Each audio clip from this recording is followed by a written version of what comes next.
પોષણ સંગમ mobile application પ્રસ્તુત કરતા મહિલા અને બાળ વિકાસ વિભાગ. નમસ્તે. આગળના વિડીયોમાં આપણે સીમેમ વિશેની સમજ મેળવી. હવે આપણે અંડરવેટ વિશેની સમજ મેળવીશું.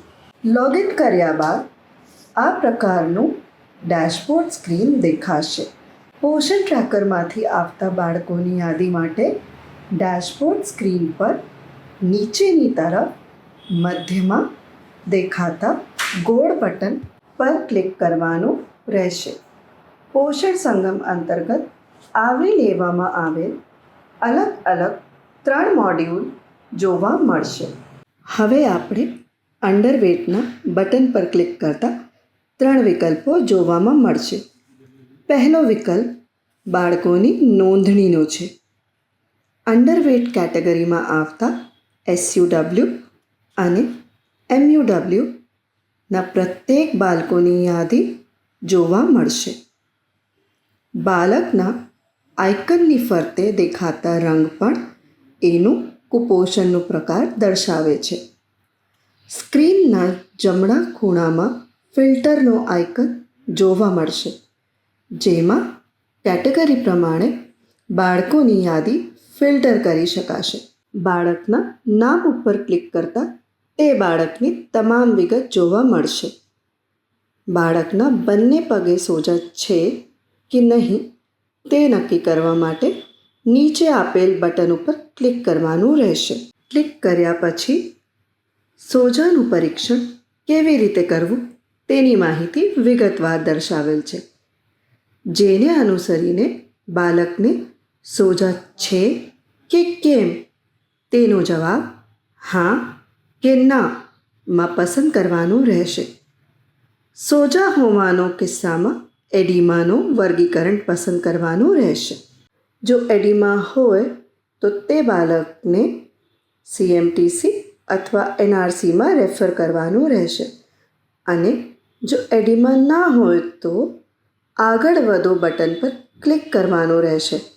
48 કલાકની અંદર બાળકની તબીબી તપાસ કરાવવા માંગો છો કે નહીં તેના માટે હા કે ના પસંદ કરવાનું રહેશે.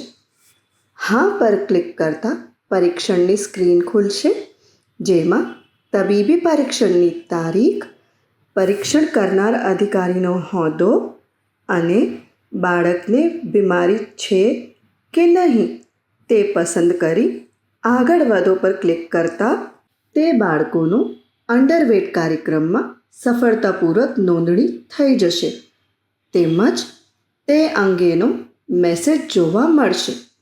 નોંધણી થયા બાદ બીજો વિકલ્પ અંડરવેટ કાર્યક્રમમાં દાખલ બાળકોની યાદી અને ગૃહ મુલાકાતનો છે, જેમાં 6 માસથી 5 વર્ષ સુધીના કુપોષિત બાળકોનું 12 અઠવાડિયા સુધી દર અઠવાડિયે સ્ક્રીનિંગ અને એડીમાનું પરીક્ષણ કરવાનું રહેશે, જ્યારે બાળકોનું તબીબી પરીક્ષણ મહિનામાં 1 વખત કરવાનું રહેશે.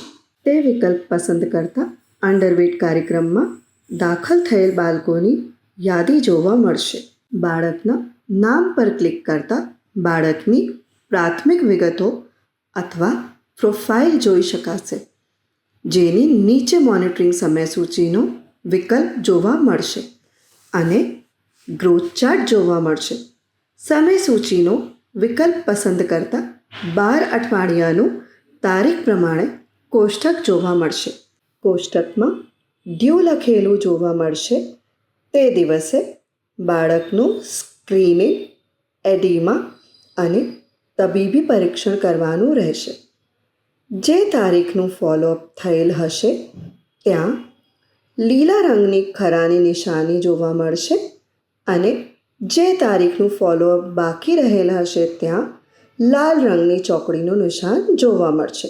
ત્યારબાદ યાદીમાં પાછા આવતા બાળકોના નામની જમણી બાજુમાં ગૃહ મુલાકાત માટેનું ચિહ્ન જોવા મળશે, જેના પર ક્લિક કરતાં પોષણ સંગમ કાર્યક્રમમાં બાળકોને 12 અઠવાડિયાનો સમયગાળો ટ્રેનના ડબ્બાના સ્વરૂપે જોવા મળશે, જેમાં હાલના અઠવાડિયા પ્રમાણે કાર્યકરે અઠવાડિયામાં 2 વખત ગૃહ મુલાકાત કરવાની રહેશે. કોષ્ટકમાં દર્શાવ્યા પ્રમાણે કાઉન્સેલિંગનો વિષય પસંદ કરી SUW અને MUW બાળકોને માર્ગદર્શિકા મુજબ ફક્ત વિટામિન A, આલ્બેન્ડાઝોલ અને IFA દવાઓ જે દિવસે આપેલ હોય તે પસંદ કરી સબમિટ કરો બટન પર ક્લિક કરી લોકેશનની પરવાનગી આપવાની રહેશે અને પછી મુલાકાતનું સ્થળ પસંદ કરવું. આવી રીતે દરેક અઠવાડિયાના પસંદ કરેલા ગૃહ મુલાકાતના વિષય અને જરૂરી દવાઓ ટ્રેનના ડબ્બા પર ક્લિક કરતાં જોઈ શકાશે. જે તે બાળકની ગૃહ મુલાકાત કર્યા બાદ અંડરવેટના મુખ્ય મેનુમાં જવાનું રહેશે. રેફરલની પદ્ધતિ.